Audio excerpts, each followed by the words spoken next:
G'day fellas and welcome to a casted game. Spawning in on the southwest side of the map, we've got Bang, we've got Back Mogoon. We're just going to be calling Back Mogoon because that's probably his name, and so we should respect that because we are respectful individuals. And he's going to be playing the French for us today. The map, of course, is Lipany, a map that is quite an open map, and players at the moment, including Banco Moon, did I say Banco Moon? Back Mogoon. I feel like it's Banky. Is it Banky Moon? I don't know. I feel like there's an international leader. There is somebody of significance whose name is Banky Moon, and I feel like I should know who it is. But anyway, on the other side of the map, we're going to have Iaguz, who is playing as the Abbasid Dynasty. He's going to be playing in the color red. Oh my Jeez, these girls love to just tell you when they've finished making buildings. It is some good stuff. Now, this map, of course, is Lipany. Lipany, infamous for the amount of berries it's got. So normally you'd see 3 berry spawns per player. On this map, we've got 5. And that makes it extra attractive for these berry civilizations like the Abbasid Dynasty or the Delhi Sultanate. Already we see the House of Wisdom coming down here for Iaguz, so he's going to be looking to age up shortly. And we can definitely see by the way that he's macroing as well. He's intent on doing that. Sometimes you see a little bit of variability in that. So I think I've seen like a 2 on stone build order from Casva. I think that maybe that was for the English. It wasn't for the Abbasid Dynasty. It's been a long time, but he manages to complete that House of Wisdom. We'll check back on his opponent though and see how he's doing, because this is going to be a classic matchup, a classic matchup. Let's just go with that. I definitely think this is one of the cooler matchups that we've seen evolve, but it definitely seems like the Abbasid Dynasty are becoming a much stronger civilization in this matchup, because when we talk about classic matchups, to me it goes as far back as the beta for the game, back when Mr. Was theorizing about what beat French the best civ. Actually, that wasn't the beta. I think that was the early release, the pre-release. And that was where we got our first touches, or our first finger touches on French, and saw how strong they were, and we're like, what could possibly beat France? And eventually it came out that the Abbasid Dynasty, or at least that was what Mr. thought, could beat them because of the camels, because the knights were so strong back in those days. He figured, you know what, well, maybe if I just have some camels, maybe the camels will do it. And yeah, that was his theory. That was where he went with it. And eventually we've seen it come out where it's pretty accurate, I would say. I definitely think that the Abbasid Dynasty, one of the strongest civilizations at the moment. And we do have an economic win coming through. 4 villages on gold going to be happening for Iaguz. So probably going to be going for wheelbarrow, fresh foodstuffs, the classic build order that we have been seeing now. We used to see players go for a very fast second town center. I'm talking like transition 5 villages to stone right now. But now we're seeing it a little bit more delayed. So players like to look to get a bit of military out on the map, get a bit of control out, throw out a camel, get a couple of horsemen out, or 1 or 2. But I'm curious to see exactly how Iaguz is going to be able to play this.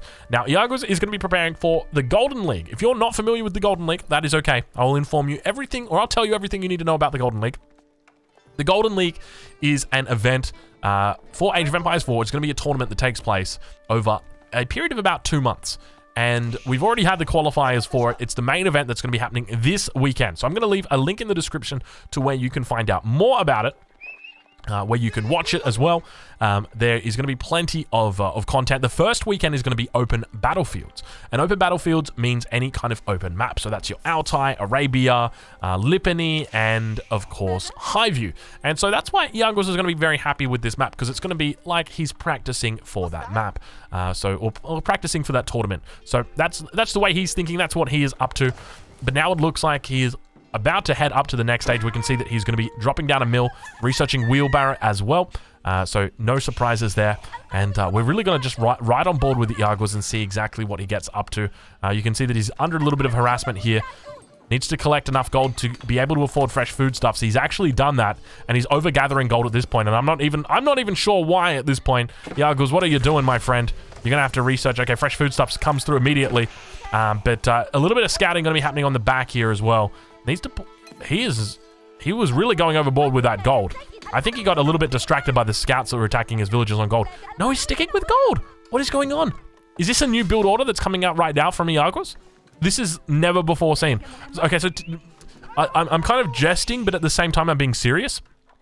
So players, typically what they will do is they keep 4 villages on gold, enough for wheelbarrow, and then enough for fresh foodstuffs, and then they transfer those villages off. But that wasn't the case today. He kept gathering gold. So now we can see he's got 90 Is he going for phalanx? How much does phalanx cost? Is he going for an early phalanx? What do we got? Oh my god, oh my god. That's 125. Oh, he's getting hardened spearman. Never mind. He's getting hardened spearman. There you go. So Abbasid Dynasty is one of these civilizations that you can actually play a number of different ways. And we actually watched a game earlier today with Hazza, where he looked to go for horsemen and camels.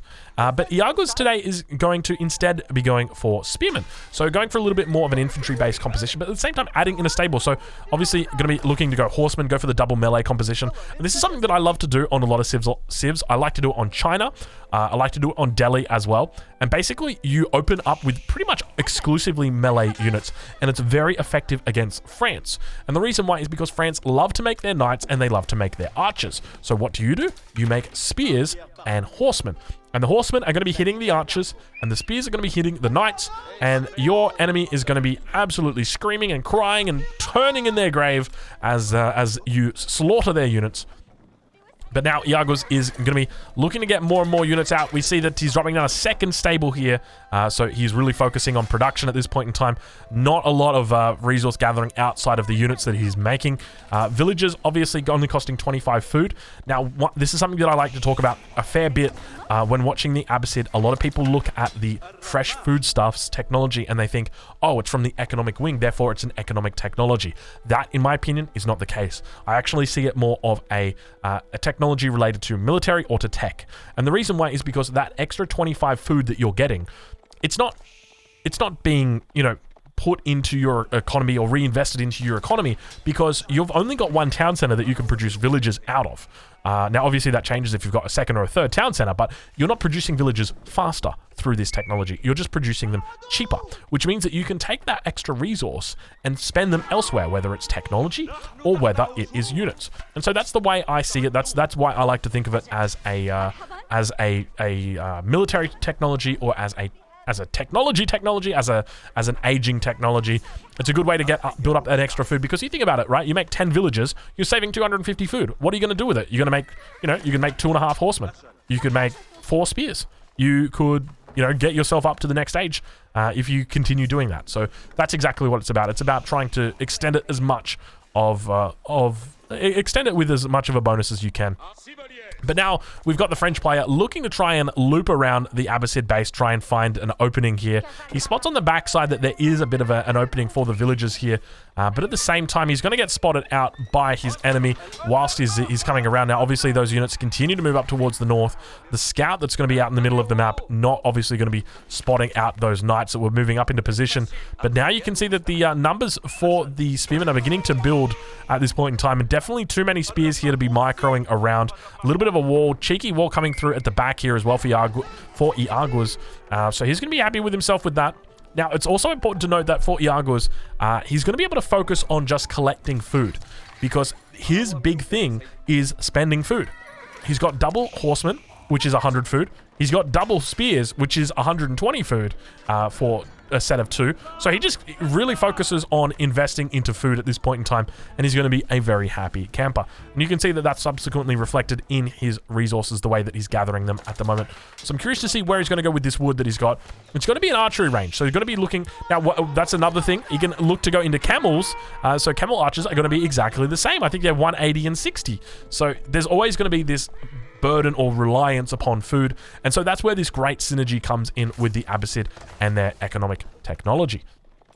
But now we check in with the French player. We see exactly what they're up to. Have we got professional scouts coming through? It doesn't look like it. Just going to be the wheelbarrow technology at this stage.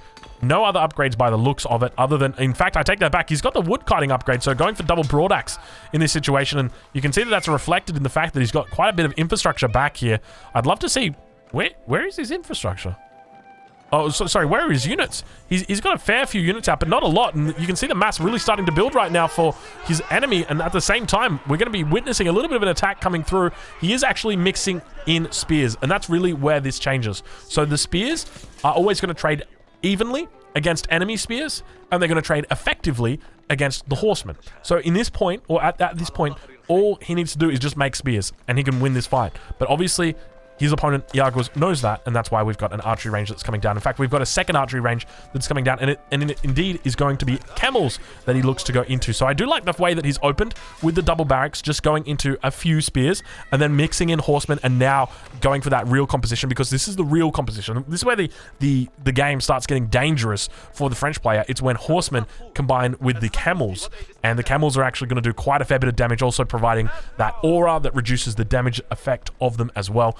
So we'll have to wait and see exactly how he looks to play it, but you can see now that the French player are going to look to continue massing in this position and try and avoid dying. Now, one thing to note is I mentioned earlier that we've got the technology isn't really an economic tech because it doesn't make your villagers train faster. It just makes them cheaper. The French obviously have an economic tech in that they train faster. So 36 versus 38 villagers. Iago is actually up a little bit at the moment.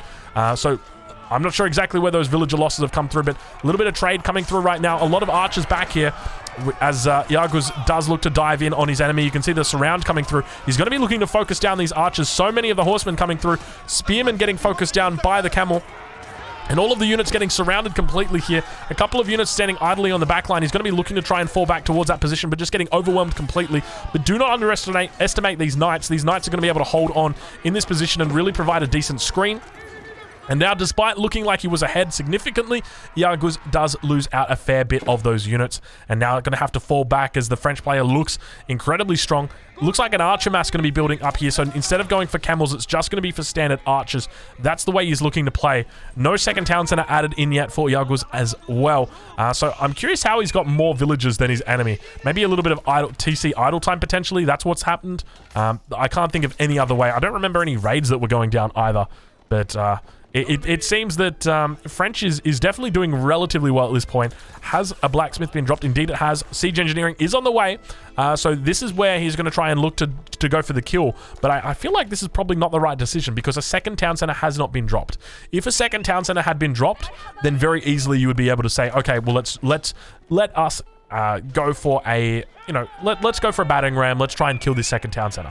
But in this position, it's going to be very hard to push the Abbasid base just because there is no second town center. There's no real weak point, and that typically is often seen as the Achilles heel of the Abbasid base. But really decent, not a decent fight there for French, but a fight where he broke even. And so he's doing relatively well when it comes to economic units, but Iaguz at the same time going to continue adding in units, and now a little bit of a fight breaking out. Went into the cinematic mode as those spears look to get in on the front line. A bit of visibility issues with the stealth forest, but now you see that the archers are going to be teeing off on the back. At the same time, almost a lack of knights coming out as the camel archer goes down. You can hear how passionate he is about his life, unfortunately losing it. And now the knight's looking to try and take control. Not enough spears in this battle, it seems, as the knight's doing incredibly well. Another knight going to be reinforcing, and it's not looking good for our Abbasid player, ladies and gentlemen. Iaguz currently ranked 113. His opponent ranked 248, and it's looking like his opponent is doing quite well in this situation, cleaning up the Abbasid army and really going to show that, hold on a minute, you don't actually have to play, a methodical style to actually be able to beat the Abbasid dynasty. Especially, I'm particularly interested in this as well because there was no second town center. So how is it that the French player has just been able to outmass and outwit the Abbasid dynasty? Is it simply because of the opening that he went for, where he went for spears? Was it the fact he hasn't gone for phalanx yet? There's a lot of questions that you could be asking, but at the moment, I mean, the French player looking incredibly good, despite being lower ranked than his enemy. Obviously, when you're at this level, the top of the ladder, it's not always accurate.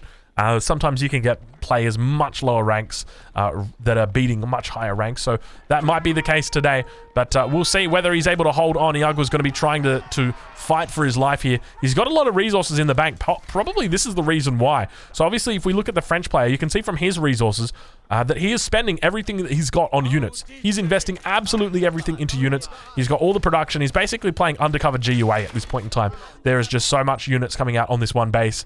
But for his enemy, I mean, we've got a lot of resources that are in the bank, or more than 1,400 resources saved up at the moment. But a little bit of a mistake coming through right now. The French player looking to get caught out of position. He's going to have to send these knights around up towards the north. Hopefully there's a way through for him. It does look like there will be. So he will be okay. as long as he doesn't lose track of these knights. And it looks like they are going to be heading back the other way. And Archers on top of the hill. Look at this. Absolutely cheeky play coming out right now from Back Mogoon.